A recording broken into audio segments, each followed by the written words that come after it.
Okay, so let's talk about the human test. We see it all the time, right? But have you ever stopped and really wondered what it's all about? Ah, yes. This phrase. We have all been there. You're just trying to log in or maybe buy something and bam, you hit this wall. It's got to be the single most frustrating little roadblock on the entire internet. I mean, it's a weird question when you think about it. Yeah, of course I'm human. But believe it or not, that simple prompt is actually the front line of this massive invisible war that's happening online 24/7. So yeah, let's get to the bottom of it. To really get this, we have to stop thinking of these tests as just some random, annoying pop-up. Instead, you gotta picture them as a digital gatekeeper, a bouncer who's standing there guarding something valuable.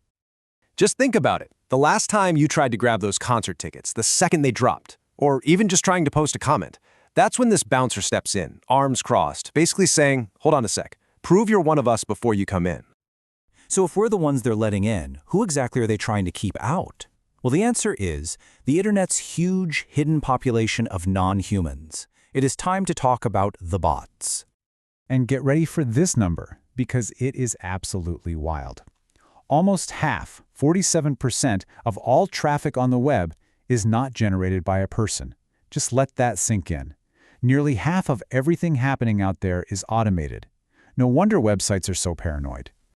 But here's the thing. It's not all doom and gloom. Not all bots are villains. You've got your good bots over on the left. The ones that help search engines find stuff, or the ones that keep websites running smoothly. They're actually the unsung heroes of the internet.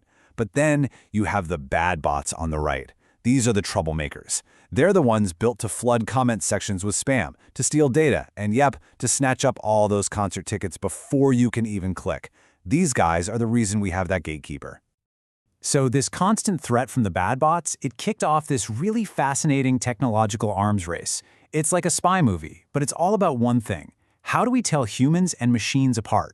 And man, the methods have really evolved.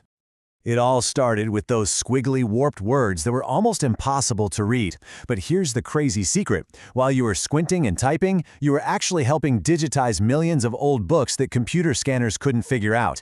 Then we moved on to pictures. Click all the traffic lights, right? Well, guess what we were doing? We were actually training the AI for self-driving cars. We were the human teachers. Then things got way simpler with just that little checkbox. And that brings us to today, where the best test is one you can't even see. And all of this tech goes by one very famous name, CAPTCHA. It's not just some random word. It's actually an acronym that spells out its mission perfectly. It stands for Completely Automated Public Turing Test to Tell Computers and Humans Apart. It's pretty much the modern version of that classic sci-fi test to figure out if you're talking to a person or a machine.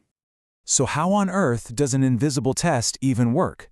Well, you can think of it like it's reading your digital body language. The second you land on a page, it's watching for subtle clues. A bot's mouse might move in a perfect, straight line. But a human's? Our movements have all these tiny, subconscious curves and jitters, the rhythm of how you scroll. All these little things add up to create a humanity score. If your score is high, you just sail right through. But if your movements look a little too perfect, a little too robotic, that's when the traffic light puzzle shows up as a backup.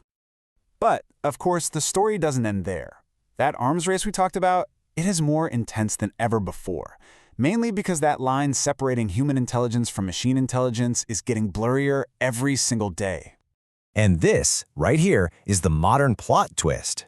The same artificial intelligence that we help train by clicking on all those buses and crosswalks, well, it's now smart enough to solve the very puzzles designed to stop it. An AI can identify a crosswalk in an instant and can even be programmed to fake those jittery human mouse movements. This has created a huge new challenge. So this really lays out the constant balancing act that everyone is facing. Image puzzles, which used to be pretty effective, are now just an annoyance that a good AI can beat. The simple checkbox is just way too easy for today's bots to fool. And while that invisible behavioral analysis is great for us, it's seamless, it also opens up some very real questions about privacy and how much we're being monitored. There is no perfect solution.